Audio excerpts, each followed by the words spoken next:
Ces données sont effrayantes. Nous sommes en plein événement de terminaison de l'ère glaciaire. Tu découvriras dans cette vidéo ce qui se passe avec notre climat terrestre, ce qui en est responsable et pourquoi nous nous trouvons encore dans une période glaciaire. Reste donc attentif jusqu'à la fin. Bienvenue mes amis.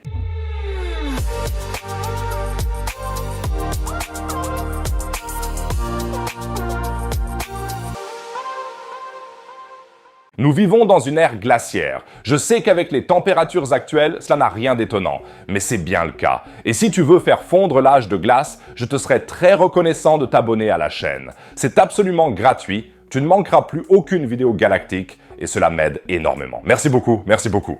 Oui, notre planète passe par des cycles climatiques. Ces cycles entraînent de temps en temps la formation d'énormes calottes glaciaires, plus grandes que tout ce que nous connaissons aujourd'hui et qui couvrent de grandes parties de la planète. Dans les médias, cette période est alors souvent appelée l'âge de glace. Mais en réalité, nous sommes toujours en pleine période glaciaire. Le terme scientifiquement correct est ère glaciaire quaternaire, qui a commencé il y a 2,6 millions d'années et se poursuit encore aujourd'hui. De nombreuses études basées sur les carottes de glace de l'Antarctique montrent une tendance au refroidissement avec au moins 2 cycles distincts, un cycle de 41 000 ans et un cycle de 100 000 ans. Ces cycles créent un modèle récurrent de croissance et de fonte de la glace, glace, et nous nous trouvons actuellement dans une section particulière du cycle, à savoir une période plus chaude au sein d'une période glaciaire. C'est ce qu'on appelle l'Holocène interglaciaire. Une courte période exceptionnelle de climat doux qui a commencé il y a à peine 12 000 ans. Il s'agit donc d'une courte anomalie au sein d'une plus grande période glaciaire dans laquelle nous nous trouvons en réalité. Dis-moi dans les commentaires si tu es plutôt du type ère glaciaire ou du type ère chaude. D'accord, alors retenons déjà que nous sommes en principe des habitants de l'ère glaciaire, comme Sid et Manfred.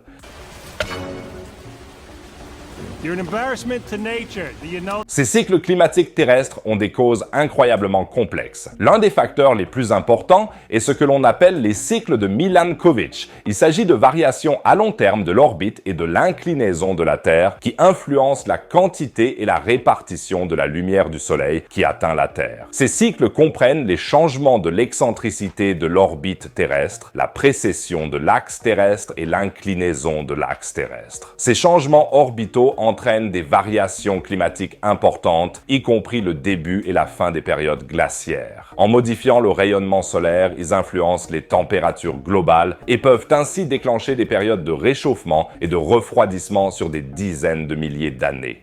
Et sérieusement, personne n'a encore vraiment compris à 100% l'ampleur des cycles de Milankovitch sur la Terre, et s'il existe peut-être même des sous-cycles que nous ne connaissons pas encore. Voilà, c'était une petite période glaciaire une fois un. Et maintenant, notre période froide pourrait prendre fin brutalement, car les scientifiques ont découvert quelque chose d'assez inquiétant. Une augmentation rapide des niveaux de méthane dans l'atmosphère terrestre. Et cela soulève la question suivante. Sommes-nous en train de vivre un événement de fin d'ère glaciaire? Le méthane est un puissant gaz à effet de serre qui est libéré à la fois par les activités humaines, comme l'agriculture, la gestion des déchets et les combustibles fossiles, et par des sources naturelles comme les zones humides et le dégel du permafrost. Sa concentration dans l'atmosphère a considérablement augmenté au cours des dernières décennies, en particulier depuis fin 2006. Maintenant, on pourrait bien sûr dire « C'est donc la faute de l'homme ». Pas si vite. Les niveaux globaux de méthane ont fortement augmenté dans les années 80. Principalement en raison des émissions humaines, nous devons nous mettre à leur place. Mais dès les années 90, ils se sont stabilisés. Cela était dû à différentes réglementations et technologies qui ont amélioré notre capacité à extraire le méthane sans en libérer beaucoup. L'augmentation actuelle depuis 2006 n'est donc pas directement due à nos émissions. Les données les plus récentes indiquent que les processus naturels et biogènes y sont pour beaucoup. Les zones humides des tropiques, en particulier, en émettent beaucoup. Ces zones humides sont des sources importantes de méthane, produit par les microbes, et l'augmentation de la chaleur et de l'humidité favorise la croissance des plantes et l'activité microbienne, ce qui entraîne des émissions de méthane. L'augmentation de la chaleur et de l'humidité est probablement due au changement climatique. Nous n'y sommes donc pas totalement étrangers. Mais ce n'est pour l'instant qu'une explication, nous n'en sommes pas encore sûrs. L'auteur principal de l'étude actuelle, Ewan Nisbet, dit « Le méthane est à la fois un moteur et un messager du changement climatique. Nous ne savons pas pourquoi il augmente si rapidement maintenant, mais le comportement de l'augmentation depuis 2006 doit ressembler à celui du méthane pendant les grandes fluctuations climatiques de la Terre dans un passé lointain. En particulier, la signature isotopique des niveaux de méthane mesurés indique que les émissions actuelles sont principalement d'origine naturelle et que les processus microbiens dans les zones humides jouent un rôle dominant. Ok, mais qu'est-ce que cela signifie concrètement? Cela signifie que si des manis pourront bientôt troquer leur épaisse fourrure contre un maillot de bain.